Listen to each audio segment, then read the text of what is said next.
Howdy everybody, how y'all doing? Well, last week I asked a question. Do we really need relatable villains?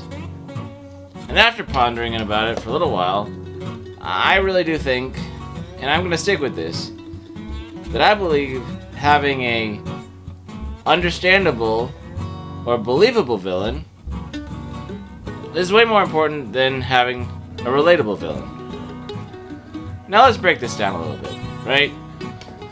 So, I think a villain or a character, honestly, that you can understand their motivations, you can understand enough why they choose to make the choices they do, even if you don't agree with them, even if you can't relate to them, you can believe, see there it is, that this character, that this archetype of a person, based on people you may have met in real life, are acting in a way that makes sense to the character, to the archetype that you've seen portrayed before and you've seen lived out in real life, right? Because if anything, we want our entertainment to reflect real life in a way that we can relate to, right? So it's not that the characters have to be relatable. We want the stories, we want the tension, we want the, how do you put it, the hero, hero or anti-hero journey to go in a way that, well, even if it's a character that's a tragic hero that we wouldn't make those choices, we can understand and believe why this character would, right? And they don't need a tragic backstory, they just need enough exposition and enough character development for us to see and accept, and obviously with a little bit of suspension of disbelief, because, well, when you're doing a movie you want to be entertained and you want to connect to the overall message, well, I said that word, but the overall morals, ideas, lesson, if you will, or lesson that's being shared, or human experience being shown, right? So, I think situation and overall being able to see a story play out is much more important to be relatable than each character, because, well, let's face it, some of these two-dimensional archetypes really help us move along the plot and move along the few main characters that we really want to see grow and change, and we want to see them process life, right? I mean, having unique characteristics is important to any story, right? What makes this person different than the rest? Why do they matter? Why are they an integral part of the story? But they don't have to be well drawn or well explained. You just have to see their purpose in being there. Sometimes. Sometimes that's all it takes. Right? So, in a believable manner, in an understandable manner, right? That somebody with a good character having a bad day can make a bad choice that can cause a whole bunch of things to happen that affects them and the people around them, and they have to deal with the consequences of that, even though most of the time they're a pretty good person, right? All that sort of thing. It's the tension of conflict that really brings us all, well, wanting to see what happens. And we'll get back to that in just a second, or maybe a minute. Well, but the thing I always think about a relatable person, right? A relatable person is somebody that, hey, I want to go sit down and have a drink with.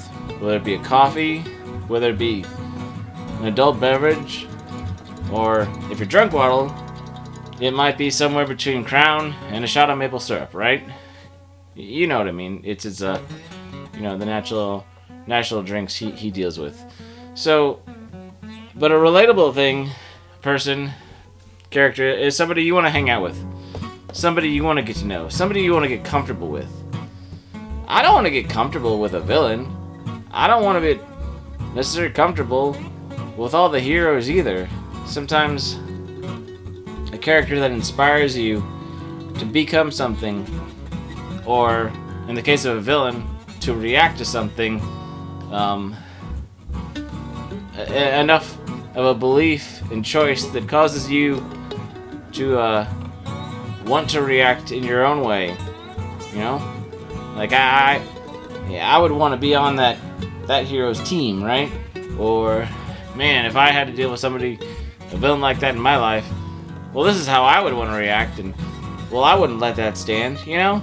Helps all these fictional stories based on real life archetypes and characters, situations, kind of helps us question and fortify what we think about ourselves and who we think we should be. I really think that's a big deal of it, right? But it's the tension, right?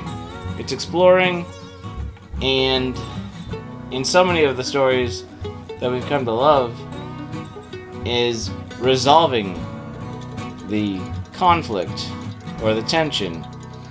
Maybe not 100%, but dealing with issues that arise that, well, we can feel satisfied that the characters were able to resolve it in a way that we can live with.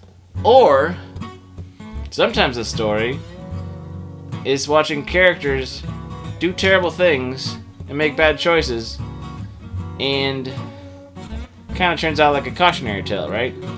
If you're going to do this, and if you're going to be selfish and really not care about other people, and not want to resolve things and work things out with other people, well, this is probably what's going to happen, right?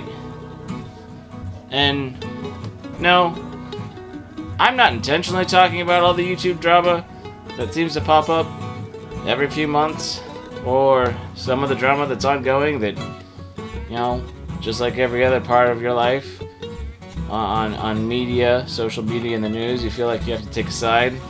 But it relates to that just as well. But you know what? I'm just a puppet.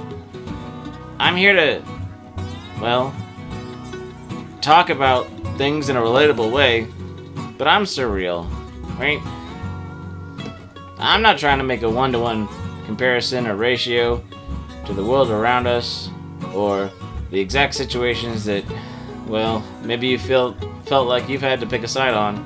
Right? I'm here to have fun, and hopefully help you guys think and ponder a little bit too, right? I mean, if I was somebody you'd want to grab a drink with, I mean, I'm a puppet, so I guess you'd have to give me a silly straw and we'd pretend, right? But I'd be honored if I was that kind of person. But I'm not trying to be a hero or a villain. I'm just here to ponder about it and, well, try to get through to the next day, right? So, I guess that's for the most what I have to say. And, I don't know.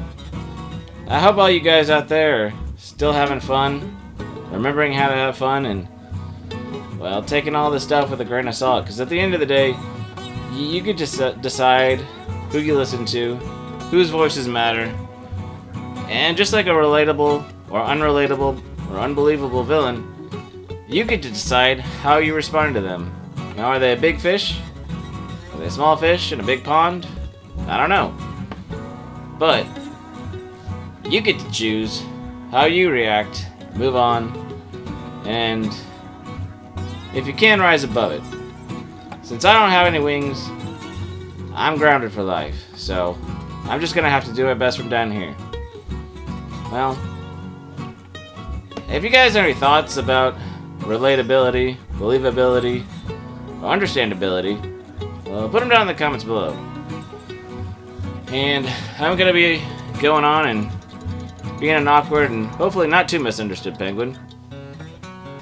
So, until next time, see you later. Bye!